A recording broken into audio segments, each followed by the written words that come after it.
Ayan mga idol, mga lode. Ayan, umaga na idol.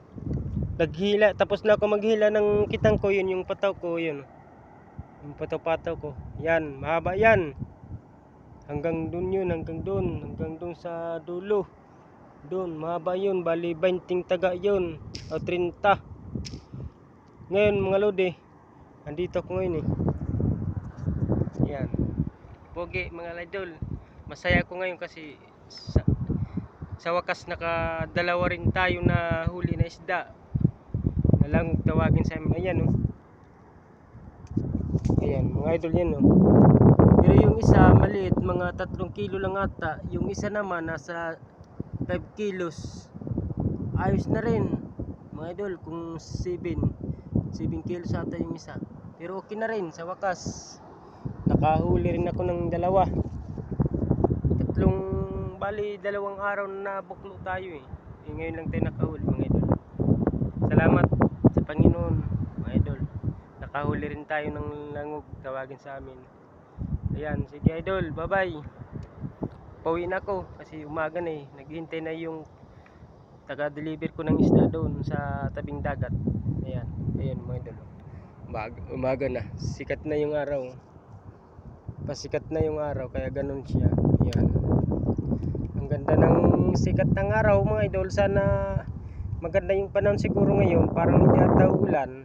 Doon lang yung may mga ulap-ulap sa dulo. Pero hindi naman gaano. Kaya mga idol, ewan ko lang sa ibang lugar. Siguro ngayon nag-uulan. Tulad sa Kamaynalaan nag-uulan siguro. Eh dito sa amin, salamat sa Diyos na ganito lang. Ayan mga idol. Ayan, tingnan nyo mga idol. Yan ang huli ko ngayon mga idol. Yun yung nasa balde na yan, yung pampain ko.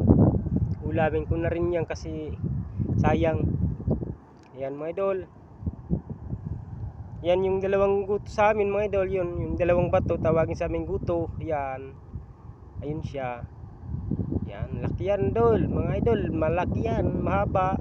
Parang kasing laki ng barko. Yan. O sige, good night mga idol. Babay na lang mga idol. Sana all. Sana laging ganito araw-araw para masaya. Hindi rin tayo susuko sa wakas. Huwag tayong susuko sa buhay natin kasi ang buhay natin ay mahal natin. Kaya ganito lang gagawin natin mga idol. Ito ay pang ano lang natin. Panglibangan lang. Libang-libangan na lang natin ito. Huwag natin gayahin yung iba dyan. Sige mga idol, bye bye. Good night. Oh, good night, umaga na pala. Tomorrow morning na lang.